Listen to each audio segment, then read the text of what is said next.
audience.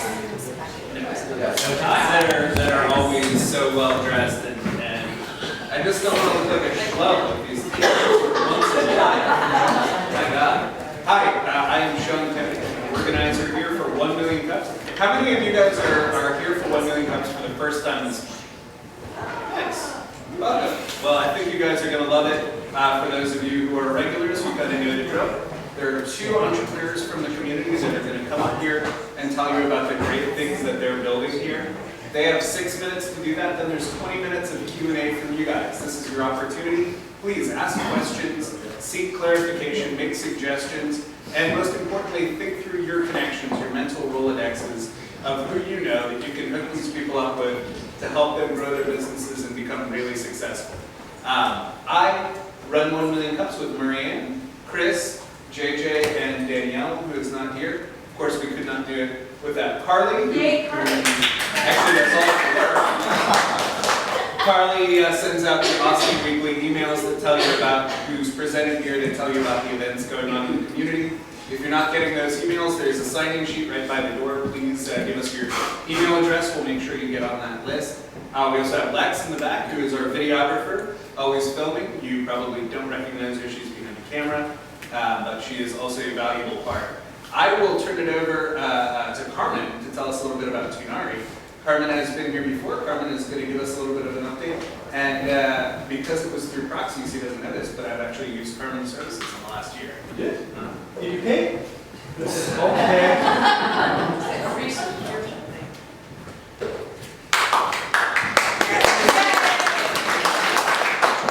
Okay, so good morning. This is my second time here.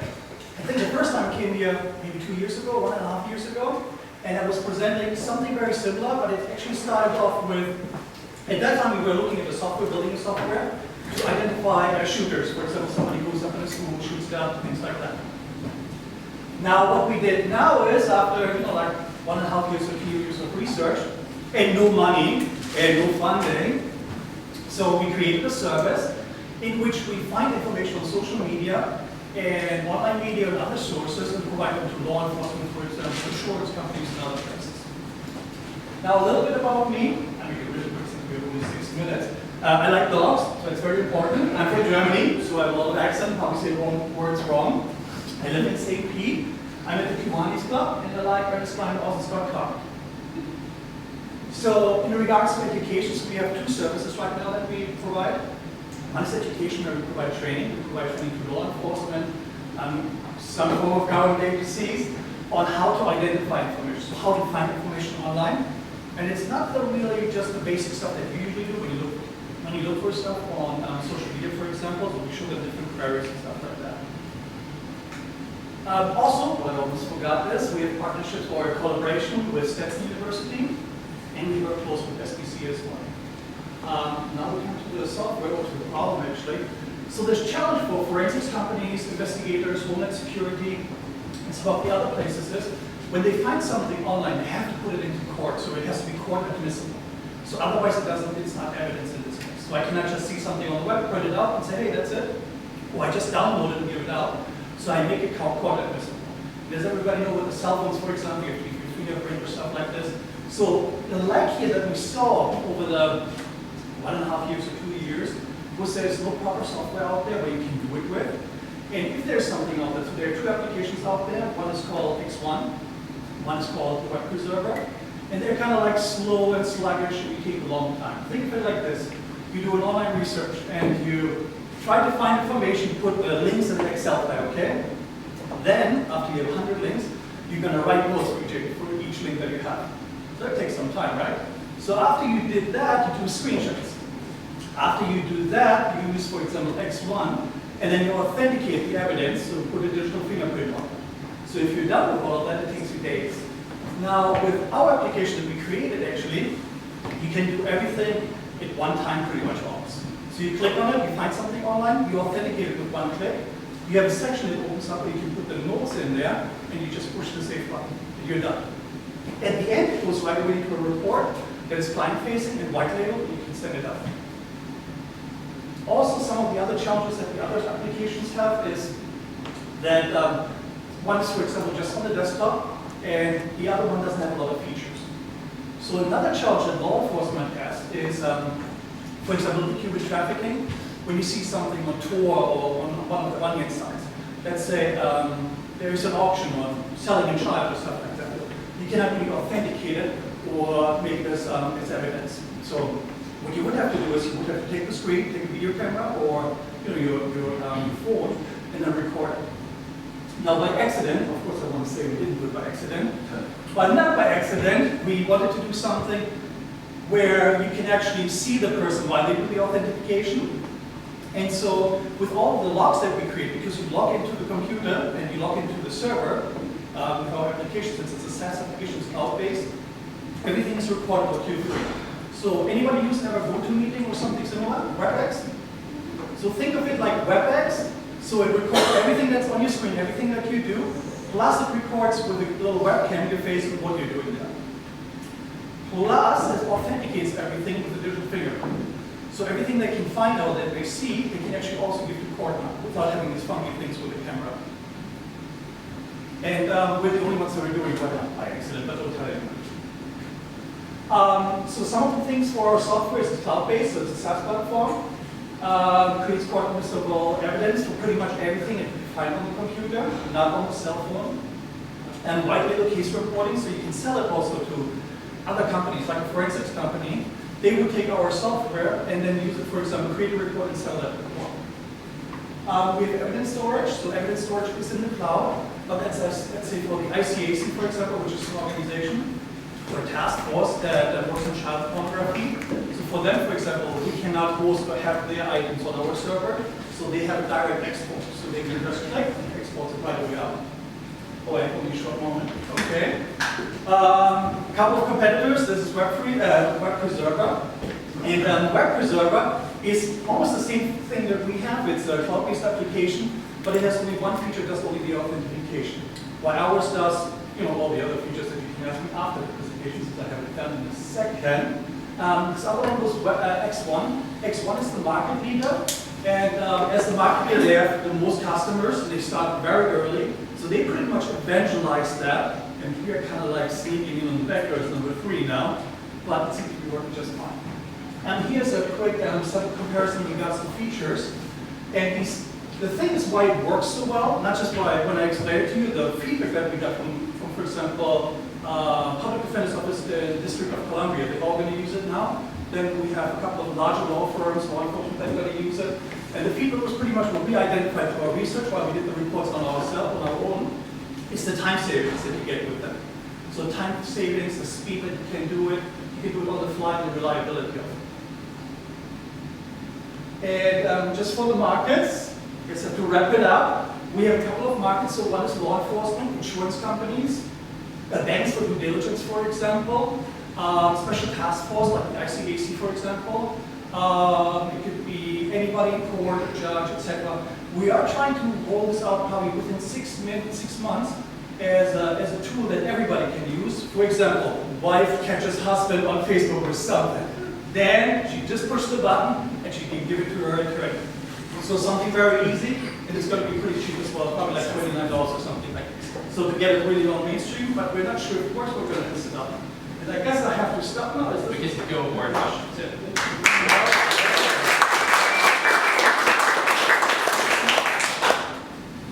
So when I used it for the Grand Prix earlier this year, it was you! We approached you to come up with a very specific targeted list of people that we could reach out to.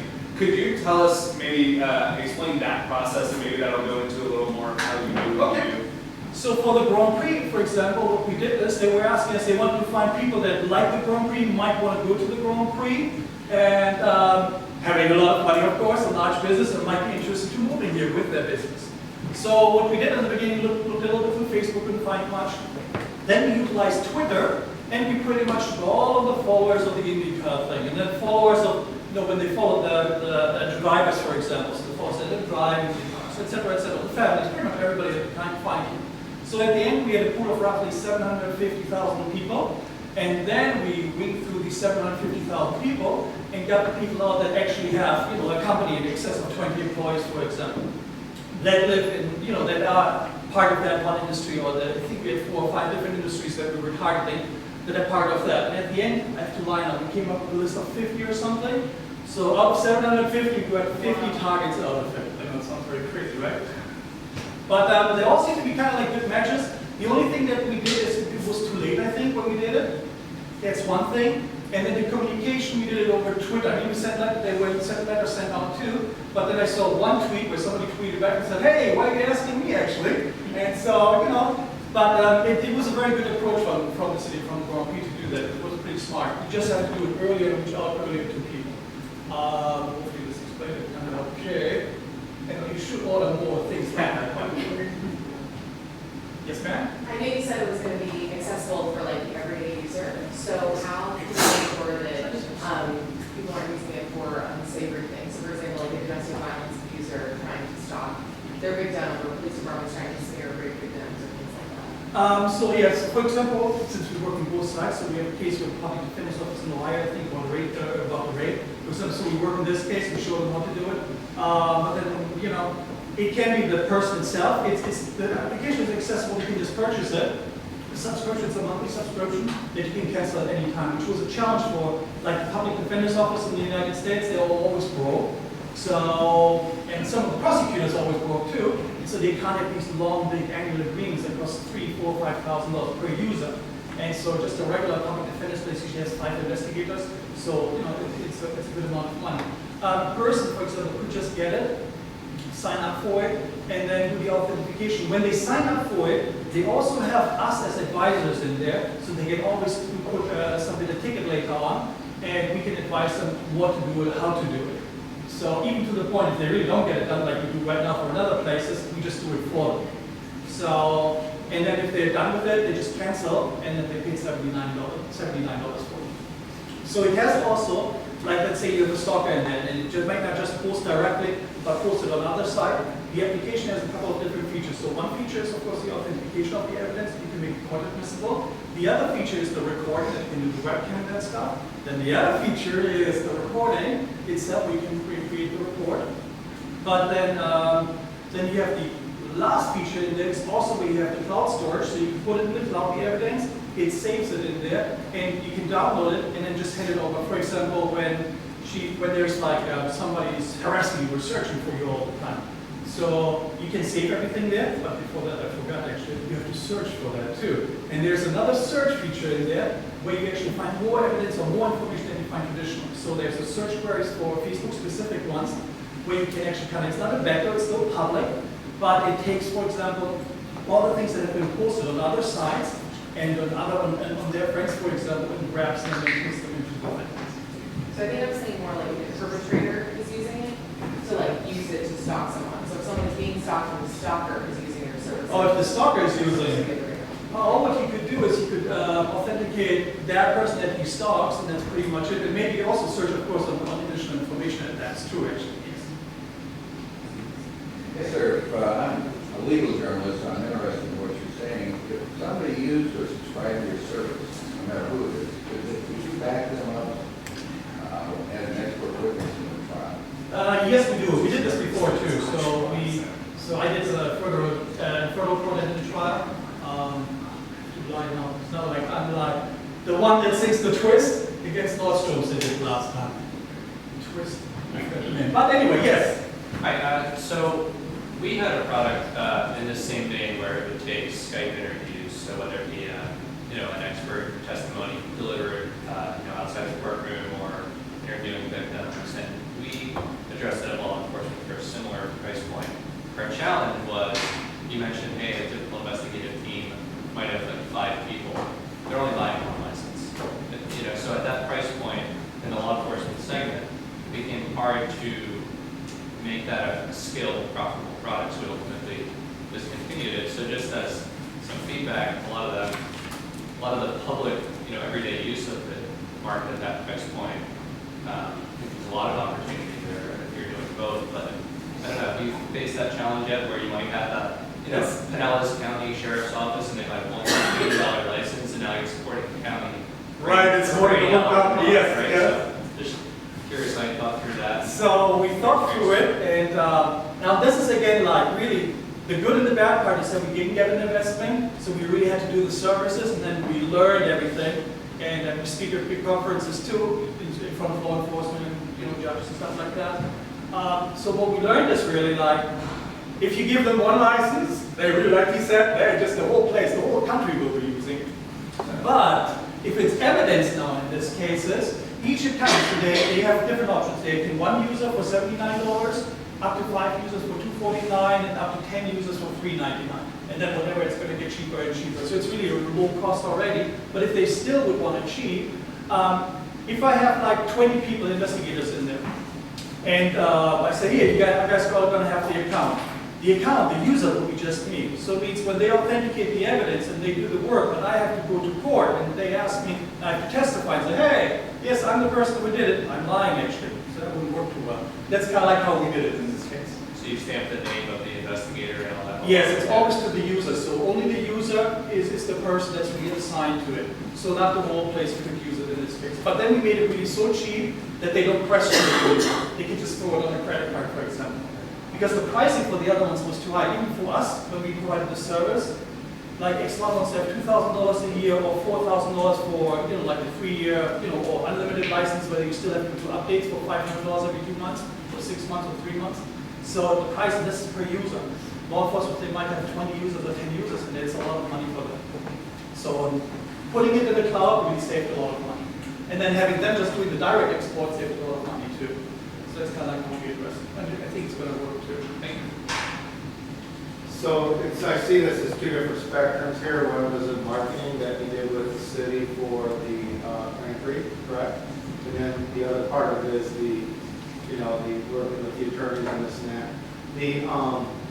The perspective where you were working with the city, was that a $79 fee for that? Oh no, so the person, what we did with the city is actually was us doing it as a service. Now the software is now, so think of it as services, and now this is the software as a service, but it's an application that's a subscription based.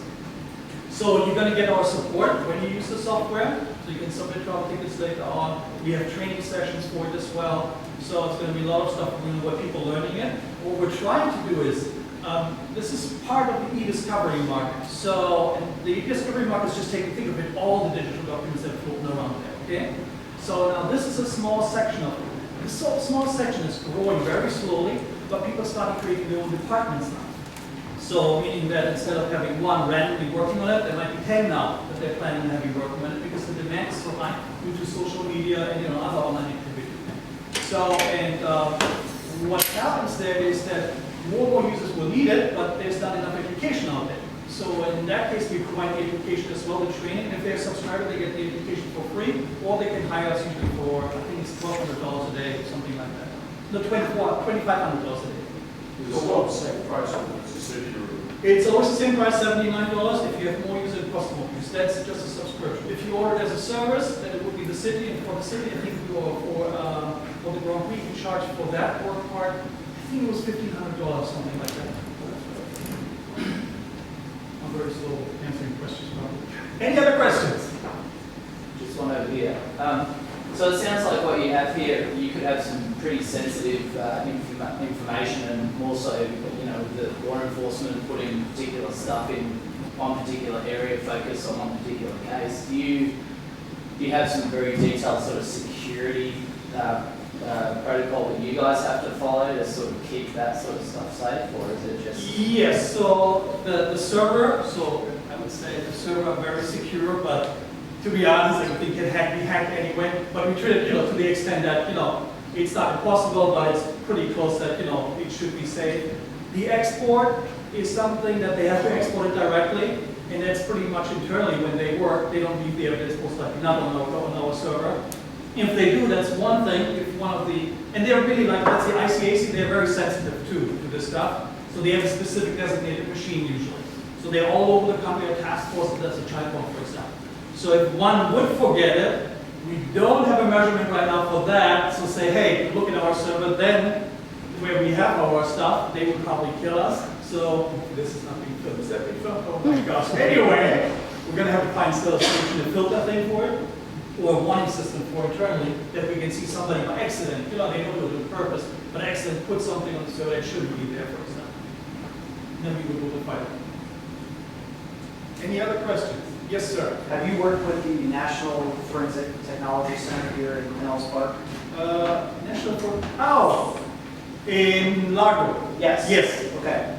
Yes, with Kevin, yes, he's a friend of Full ours. suite of law enforcement packages, and that might be a complement to two of their services. They have one is cell phone data recovery, and the other is web data recovery. Yes, So that yes. might be something to talk Kevin is about. a friend of ours. Okay, good. He's kind of like advising us on things always. Perfect, great. Any other questions? Yes, sir. So 2 years ago, it was just yourself starting something right around here, Yes. and just getting this underway. Tell us about some of the big things that happened in 2 years, and what does your team, or is it still you now, look like, and what can we expect from you over the next year?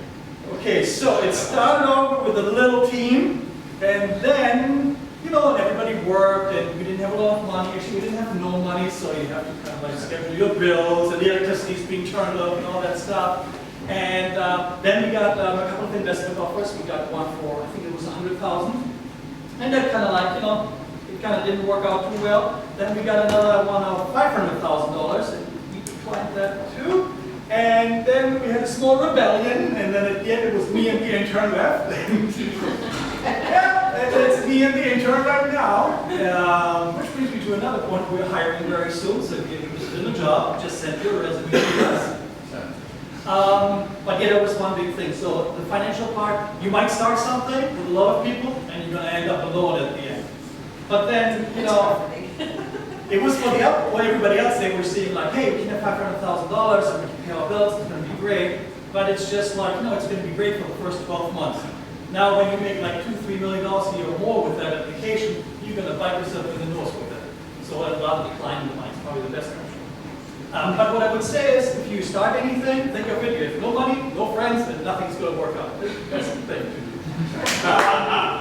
But one more thing. For the next 12 months, this is just, we haven't forgotten really what we wanted to build in the beginning. So when we wanted to identify cyberbullying and stuff like that. The schools didn't want it, because as soon as they identify it, they're liable for it. So that's why we had to change it around. Now, with ISIS and terrorism, we switched it around completely. We still want to do the same project. We call it now Jane, but we're going to give it probably a different name later on. Is that we want to identify within, probably by the end of next year, if everything goes well, we have an additional platform in this Tumor Protect product line, which is going to identify potential terrorism activity online, but also uses data, for example, call data records and stuff like that. But for us, the application would be handed over then to a government agency on an annual basis, and then we just would update it. And they would identify, the application pretty much would identify somebody who talks about terrorism or wants to do something. In many cases, they say something before they do it. And then not just take this as one part, but also do it like, kind of like, you can say, think of it like a barometer for a threat. He's saying this, but he's also going to a mosque where they do this, or he meets up with some crazy KKK members over there, or this is a person that's associated to that. So when he puts it all in perspective and then gives it to the analyst. It will do it completely by itself, so it will take the data and actually do it by itself. The analyst doesn't have to do much analysis. And that's hopefully, if we get it done, it's going to be launched by the end of 2017. That's pretty much our first project that we really want to do. Somebody was you. I have one quick question. So correct me if I'm wrong, it seems like the bulk of the profits would be in your service provision, where the software helps you deliver that service. I don't see a whole lot of profit. I don't know how much it costs you to develop that software. I imagine it was a pretty penny. And so $79 here and $39 here, that's going to take a long time, a lot of subscribers. But it seems like if I'm willing to pay you $150 an hour or $250 an hour to teach me how to use that software, it seems like that's where the real profit is. Is that true or no? No, for this part, you can forget about the, the associated profitable revenue coming from teaching. So what this is, the whole authentication part is a huge market, but it's not being addressed because was not the real technology there, that's number one, and the cost was too high. So the two companies that are doing it, they're, how can I say it, they don't understand the market because they never do the work. So they just build it, but they never understand it. So for us, when we come in with that price point, the 79, the expectation is going to be a lot of users. We're expecting just from the public defender's place, nationwide, up to 2,000 to 3,000 users. So it's going to be, we expect by next year probably at around 50,000 users worldwide. So it's going to be a lot of users. The training for this, we're going to put in for free. Because that's another thing is, people, if you want to do a training like we usually offer, it can cost $5,000 or $10,000. We're going to throw it in for free So we educate them, we evangelize it, and they buy it. And that has worked so far very well. So into the point where we do a presentation, do a training for some of the ones that don't have a high budget, they actually really come to us and they want to buy. So, and the public defender's office is probably the best measurement. They have the least money and they even find a good price. So that worked out. Yes. You can have bounties. Say it again. A little button that says bounty. You can collect bounties on your friends. Bounties. Oh my God, it's terrible. No. Is there any chance that you can make this a consumer-based product, like for just doing domain searches and recording all the information that people are looking for things on the web? Well, that was the thing. There's something similar out there. That was the thing too. We can, use what we have as a core, change it around. Like I said before, one-click thing for, like you go. I have a friend. He's an older gentleman. He did sign up for insurance, and he wanted to make sure they don't cheat him. And then they tried to actually cheat him, so we authenticated it quickly for him. But he could have done it by himself. Just push the button or collect information. You find something on the website, you do a quick note and put it in there.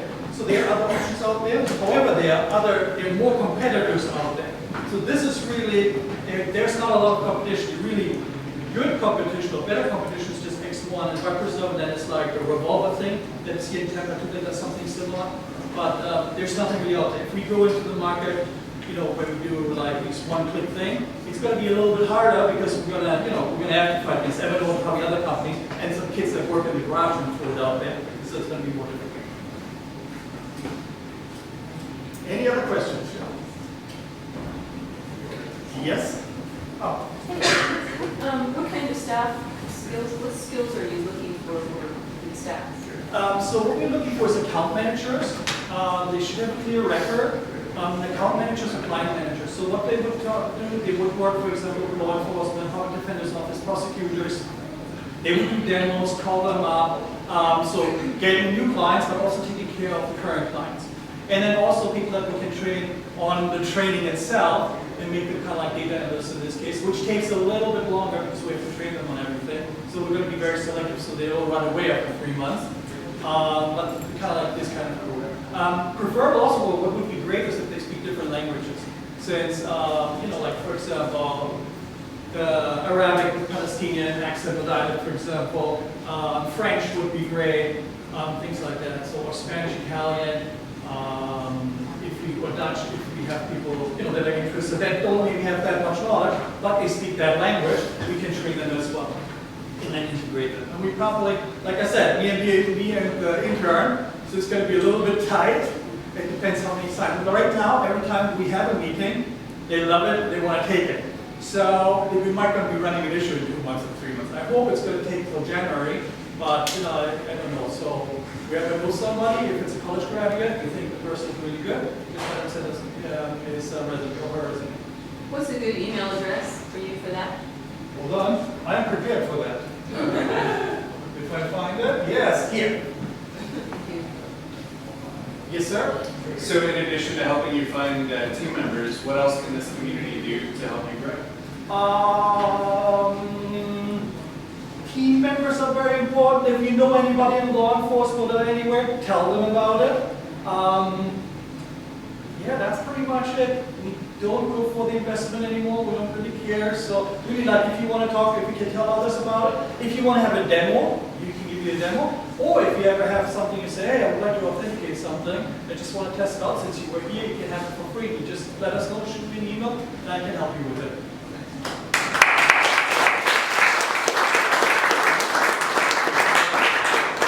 Well, thank you all again for coming out again today.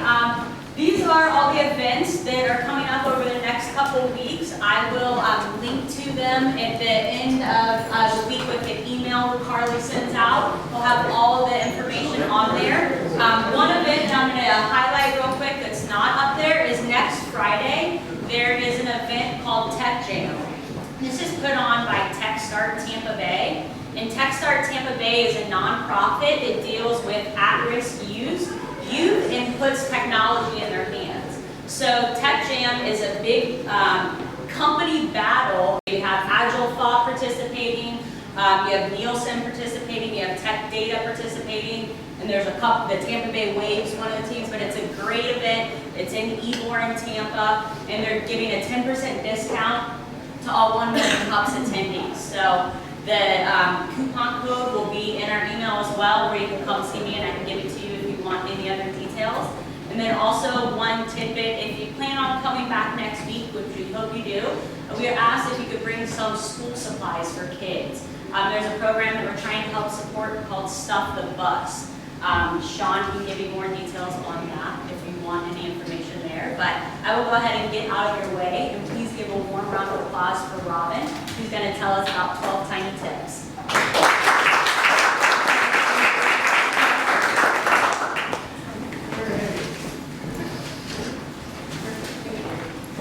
Okay, so I'm Robin Albright. I'm owner of Zinger Zanger Visual Coaching, and I've written an illustrated book, which is why I'm here. It's called The 12 Tiny Voting Tips for Caregivers by Robin Albright, CPCC, which is paid, which stands for Certified Professional Collaborative Coach. So who am I and what do I know about caregiving? I'm sure you're all wondering that. I like Carmen, I'm a person, but I don't like dogs, I like cats. It's okay. But I have a business, which I've actually been running for a while.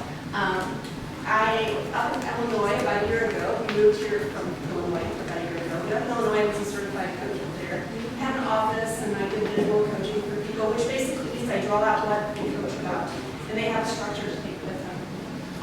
But in 2012, my husband, 15-year-old, he acquired something called, hold on, we'll go here first. This is us, just so you know. This actually looks just like my husband, and this is he and I. I don't quite have that skinny of legs, but that is us. We've been married 31 years in 2010. It's been amazing. We lived, like I said, up in Illinois, moved to Florida. But he acquired this disease, BVFTD. Does anybody know what that is, by chance? No? It's called frontotemporal dementia, which is a progressive brain disease, much like dementia, and Alzheimer's, the symptoms. And so he acquired the BV part of that, which is behavioral variant, which means he just started acting really weird. And it was hard. I thought he had another woman. He started looking in the mirror all the time, which was really weird. And I thought, well, maybe he's just got some sort of midlife crisis going on. I couldn't quite figure it out. He started to lose his job. Our life fell apart. And we claimed bankruptcy because he wasn't bringing me money anymore. I stood in line for food stamps for the first time in my life. I've never done that. That was so hard. So anyway, we've been pulling our life back together. We moved to Florida. Same time I was caring for my mom, who at the time was 91, living with us. She came with us, and in November of this last year, she passed away after we moved here, which was really hard. So I'm just trying to pull my feet back together. And this is what happened. As I just said, it really did fall apart. It was terrible. We lost our retirement plans, our financial world crumbled, but most importantly, we almost lost each other. And I really love my husband. He's an amazing guy. So that was the hardest part of all this, is it felt like we were going to lose each other. What happened is in May, my son said to me, Mom, what are you going to do? You need to make money. I'm like, I know, right? And so I was trying to figure all that out, and he said to me, I kept saying, you know, this is just so hard. What we've been through is just incredibly terrible, and I can't seem to quite get myself together. And he said, why don't you take the thing that's been hardest and turn it into something beautiful? And I was like, oh, I could do that. So I went home, and that was this last May, and started creating this book. And it was just like, it flowed. It was like, oh my gosh. And the reason I wrote this specific one, I have 3 others in my head, just so you know, because I've been wanting to write a book for a while. This one flowed because every time I picked up a book to read to help with my caregiving journey, I couldn't read it because it was full of words. I couldn't visually connect with anything, and I'm a very visual learner. So it was incredibly hard to find anything that would help me. So I just decided, you know what, from my life coaching background, I'm also an artist and a speaker in the past, I can do this. So I put together this little workbook. And actually, this is kind of what it looks like in mock form. So I just printed this off at Kinko's, by the way. It's going to have a hard cover and look a little bit different. But it has 12 tiny tips in it. At first, it starts with our story. Then it has 12 tiny tips. Tip number 2, accept reality and let go of the past, because whenever life falls apart, all we tend to do is compare our present to the past. and we think about all that we've lost. The interesting part about that is that we constantly make it harder for ourselves, always comparing. So I finally got that, you know what, this is it. This is my new life. This is the new normal. And I'm going to move on from here. I have to stop comparing. So I had to let go of the past, and I created this tip for that specific reason. And then there's a structure to go with it, the here and now. And as you notice, I created myself with a superhero cape because I needed that, right? And it's all about having a courageous mindset. It's all about being able to face the truth even when it's hard. So here's who you write down what you know to be true and real. Just a structure. This was another tip. I believe it is tip number 8 or something like that.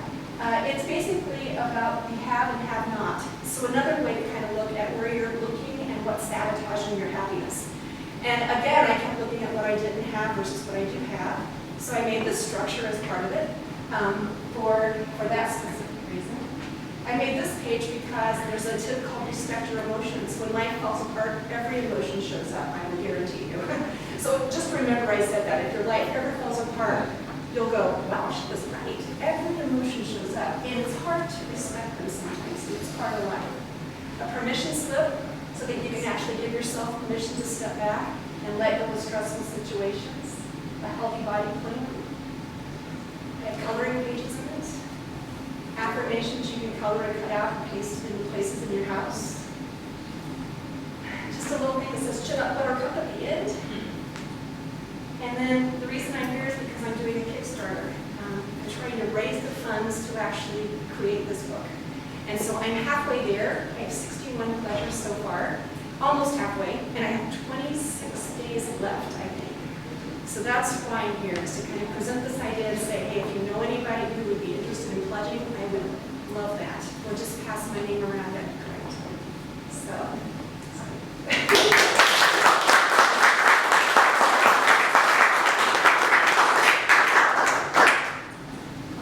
Any questions? Yes. I'm a banker. How many dollars do you need? I need another $7,000 because I put $15,000 in there. I'm going to buy 1,000 books. They're hardcover, spiral bound. I had to go to a specific place to get it like I wanted. But then I've also put in there taxes because I'm sitting here going, okay, I don't want to leave anything out, right? And distribution, marketing. So I put my little budget on the Kickstarter. If you're interested, you can see. I actually did my homework a little bit. So thank you. So are you looking for some investors or just? Actually, this is a kind of a gift thing, but there are rewards, just so you know. So actually, if you wanted to purchase this book, you could purchase it in advance. You'd probably be paying a little bit more than it will be down the road because it's just a kind thing to do. But it's kind of like a thing where if you pledge so much, you get this back. And almost everyone who pledges, I think, starts at 40, gets a book back. Then you may get one with like my autograph on it, which made me feel really special to say that out loud. Or you can get like, there are other rewards in there that come with different things. I was trying to be creative with different things. So, yeah, thank you. Anything else? Yes. I know a lot about this type of thing, publishing, I know publishing companies, so I could talk to you about how to really reduce those costs. I would love that. Yeah. Even though the Kickstarter is all or nothing. Well, yeah, but it's like, but you make them. Yeah. Yeah. Oh, that's true. Then I could buy more, maybe, and stockpile those. I'll tell you. Okay, thank you. Wait, what did I do with that? Okay, yes. Robin, would you read off what's in the purple because it's not real? I don't know why that came up that It's way. It's my website is actually called ZingerZanger.com. So ZingerZanger.com. And that's basically my coaching website, but there is a link to the Kickstarter on there. So, and then the other's just my email, ZingerZanger@gmail.com. I live in Ellensburg, so yeah, yes, for 1 year now. I love it. Yes. Do you have a marketing plan for how you're going to get the word out about your Kickstarter? Well, thus far, my plan is to start doing speaking engagements for futuristically, and I've already got a couple kind of interested. I'm going to put it on Amazon, I know that much. I'm going to put it on my website. I'm going to do as many, I'm trying to get articles about, I'm going to really just present this as like I can do workshops and seminars and sell my book at the back of the room.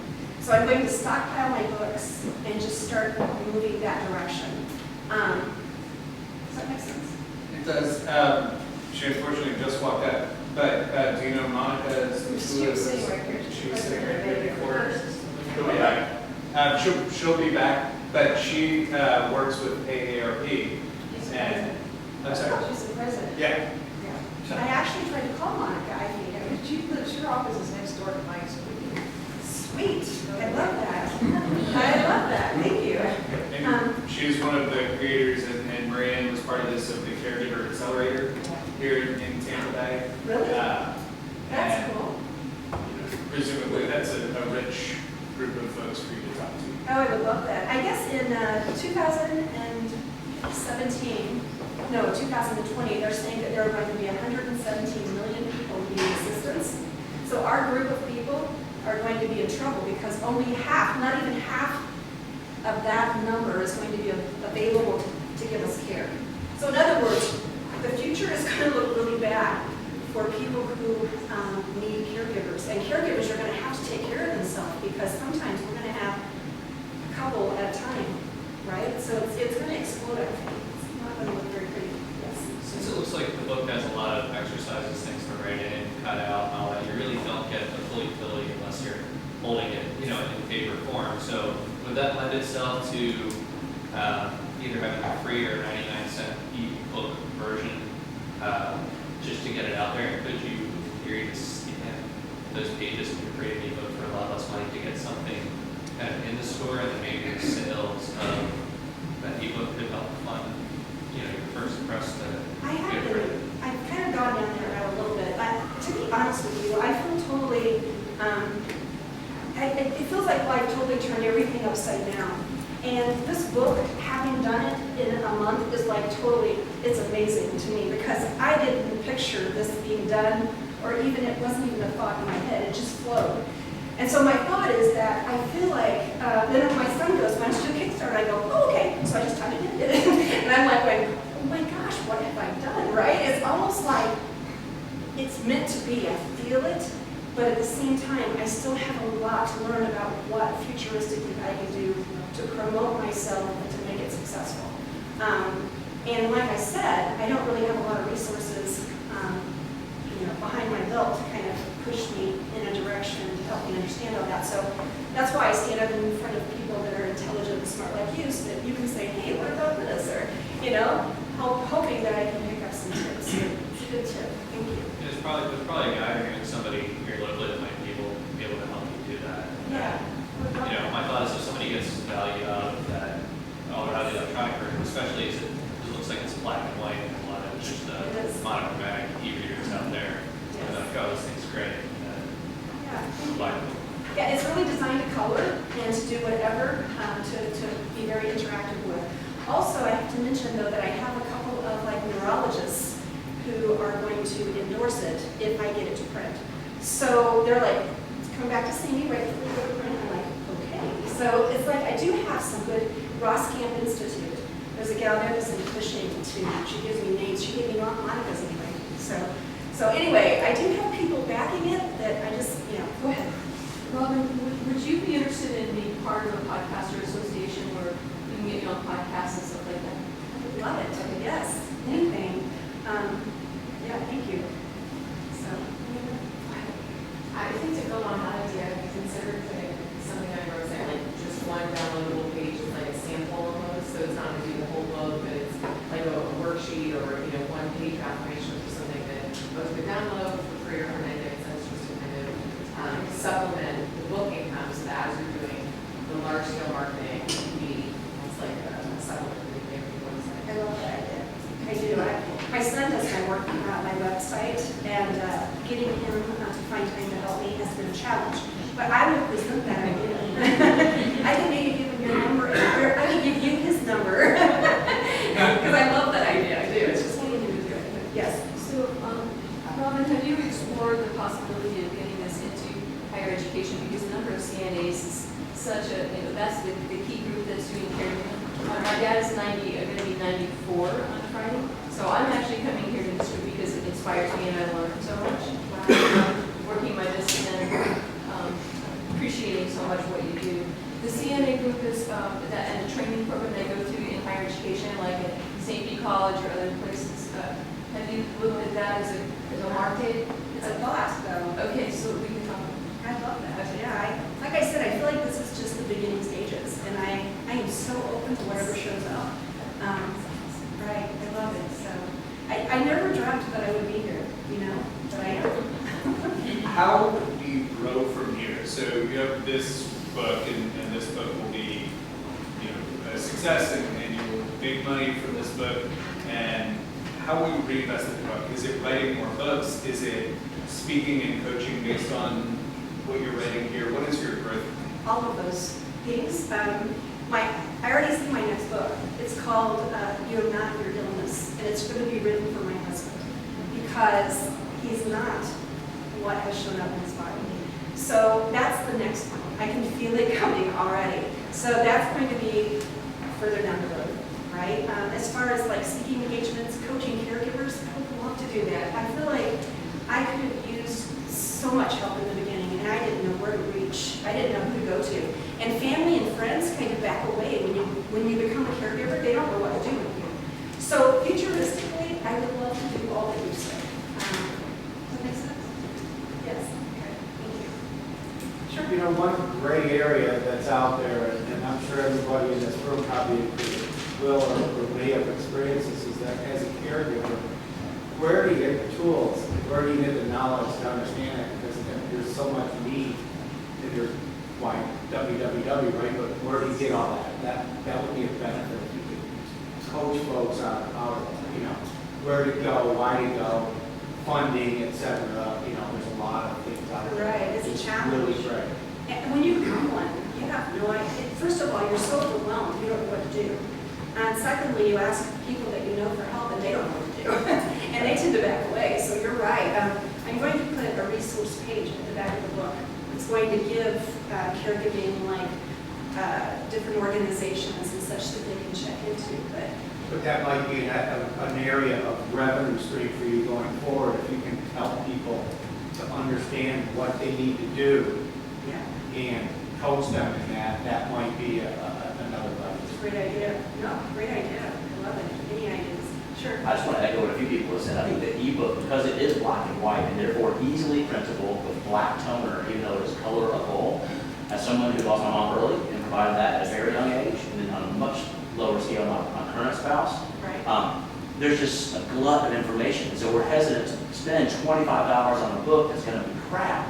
But if it were scalable and if it were economical, to spend 99 cents or $1.99 to download a PDF that I can then print, and it's a common language that I can understand with a resource page at the end of it, that's huge. I mean, that's digestible, it's meaningful, and it's not over my head. We may find that 10 people spending $1.99 is easier even than you get one person spending $19.99. Right. It makes sense. It does. And I have thought about it. I just haven't gotten that far down the road. Yeah, and with a sample page to let people see it, I think I like that art. Well, and I think because of my era, I think I love holding this book in my hands. You know how you always hear that with, And so there's a part of me that's like, I'm so anxious to get it in my hands. But then, again, I am open to so many ideas just to get it out there. It's so needed in the world. It really is. So, anything else? Robin? Yes? Two quick things. One, neurological diseases are overwhelmingly linked to aluminum, even though they're trying to suppress that information. Dementia, Alzheimer's, when you drink from a soda can, when you wrap food in aluminum foil, never should do that. Two, of all the personal projects I've ever seen in presentations, you have knocked it out of the ballpark. Because most people are kind of get stuck in something and you just execute it beautifully. Thank you very much. I'm gonna actually record that and just play it every morning. Thank you. It means a lot. Thank you very much. Anything else? Sure. Two things. One is, this is really good. So you might know my mom was dealing with memory issues as well. It's extremely taxing. And I'm 1,000 miles away. Can't imagine what Slight aside, this is a really good presentation. Take those slides where you have print and get rid of those and make more drawings that are just simple drawings, and the continuity of your presentation will be infinitely better because the drawings are really amazing and simple, and honestly, nobody reads anything up there anyway. I agree. On the marketing side, I don't know if this is good or bad, but I know my brother got it actually. My brother was in where my mom is in a memory care facility in Kentucky, and one of the staff members there recommended an ebook, which I wish I could remember because I had got it as well and I listen to it when I drive around. But that might be a good idea on the marketing because you happen to be in the old people memory care retirement capital of everywhere. Just the Brookdale facility alone up in Seminole is the size of 7 city blocks. And that might be something to get in with some of those people and say, hey, this is what I'm doing, this is what when you have a product and a viable product, that they can then recommend to some of their either residents or, because some of them are couples still dealing with it, and even family members coming in, and that might be just a good word of mouth. I love that, thank you. And just so you know, when I was up in Illinois, I did all of my PowerPoints, I drew every page. And I presented to like a group of engineers one time, and I thought, they're just gonna blow me away and say, you know what, this is like juvenile. They loved it because it was so personal, you know? And so I agree with you. So you're saying Illinois is better and we don't deserve to handle it? No, actually, I only had one day to put it together. And I didn't have a chance to draw out more, so I apologize. But normally I do it that way. Yeah. Robin, I think the general sentiment in the room is that what you've presented here is not just, don't sell yourself short and just see yourself as just the book, but your knowledge and your empathy and the way that you present this to other people. So don't narrow yourself to one medium of just the book, e-books, but like you should have a website, you should have every possible way to captivate your audience and bring that to you. Because your value is really in your knowledge, not just in this one little book that you could present. Yes. Well, and I think that if I pull in enough money, that's my plan, is to maybe create a specific website just for this book too. I just have so much to put together yet, and just, so thank you. Appreciate it. Yes. I'll talk to you. All right. Anything else? Yes. Oh, go ahead. And just to touch on something else you mentioned about your idea for your next book, that I'm not my illness too. Another great market for that book, and that's good, is in addition to people suffering from illnesses, the people that are treating people with that illness. Because I was in a doctor's appointment with my mom one time. She goes to University of Kentucky Medical Center, fantastic, but they had some fellows that came in, and one of the young fellows said, "This is the stage 2 dementia." I'm like, no, this is my mom. Don't. Exactly. And actually, the attending was quick to correct, but a lot of, That's really good. Actually, I remember that too. I would go into the doctor with my mom, and she passed away at 93, so this was probably 80 to 90. So we took care of her for a long time. And we would go in, and the doctor would look at me and talk to me. And I would always, I'll never forget this, I would always look down and just make him look at my mom and talk to her. Yeah. Because I thought, how rude is that? My mom, she's intelligent and smart. She just is sick. So I hear you. I agree so with that you. rolls around, start talking to the medical schools, and that's another good market. I love that. Thank you. I hope you're not overwhelmed with ideas, but that's flattering. And to build on what those two gentlemen were saying for your next book, I go at children who also get diagnosis. And so for them, my main goal is to prove to them that you are not your diagnosis in that sense as well. So a whole different spin, the coloring pages will lend themselves very well for coping mechanism and application of the idea. So it's just another idea for your next one. Thank you. If you could get some volunteer services right now, what would really do the trick for you? We need to get somebody to help you with what's on your mind. Oh my gosh. What do you need? Someone to help me? Actually, and I have to say, I really thank people like you guys for doing this, because this was very last minute, so I have gotten a little bit of help in spreading the word. There are so many things I can think of, like the ebook idea. I love that. I love the idea of another website. I love the idea of just somebody picking up the phone and calling and saying, hey, would you like a speaker? Or, I've only got a 27-day window to fund the rest of my books. So that seems to be the most important thing in my head right now. And that would be something that's, somebody can help. So if we put you on Facebook, we told all our friends, we put on our Facebook pages, so Oh, that that'd would be help. that. Yes. Yeah.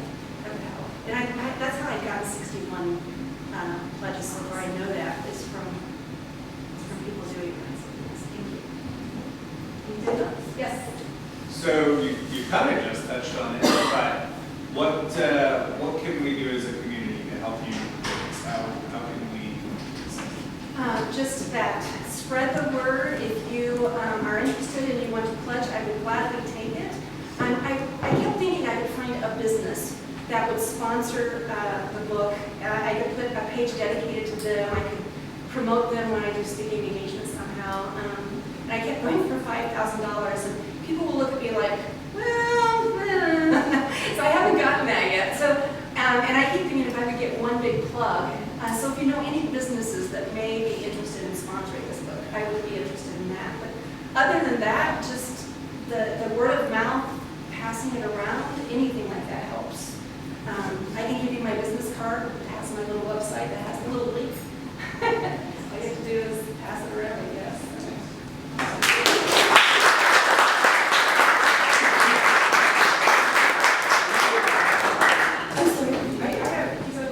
All right, thank you to Robin and Carmen, two great presentations today. Thank you all for coming out.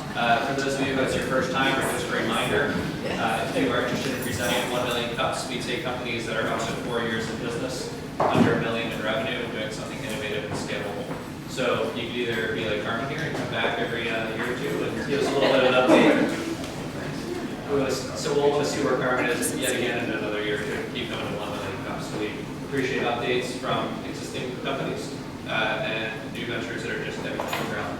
The most important thing is to come here when you present and get feedback and get questions from the audience. Because, I'm with you guys, you just spend your entire time, day after day, in your own little world working on your project, and you're not talking to 100 people that is, well, what about this, what about that? So when you come up to present, when you're in the audience, ask those questions that are on your mind. And I want to see the hands up where people are really digging in or challenging something that somebody said. And as a presenter, I have a hard time doing this, but shut up and listen. Listen to what people are saying and go back and rewatch the videos that are on YouTube. Because when you're up here, you're nervous. You might not hear what's being said. Go back and rewatch the videos. I'm encouraged to ask the current presenters and really hear what that person might have been getting at, that particular question or comment. So that being said, I'm supposed to remind everyone to bring school supplies next week for the Sean Kennedy Stuff from Us campaign. Not mine, but so Kawa is our wonderful sponsor. They've been very generous with us over the last 3 years, providing free coffee that we all enjoy very much. This is our opportunity to give back for that coffee. Imagine if each of those cups of coffee cost $1.80. How much money in coffee you guys have consumed? So think about it. And then go buy some colored pencils, go buy some notebooks. Please bring it. We'll have a big year next week. Great. And if you're not getting our emails, there's a sign-up sheet right there back by Ryan by the door. And we will see you all next Wednesday. Thank you.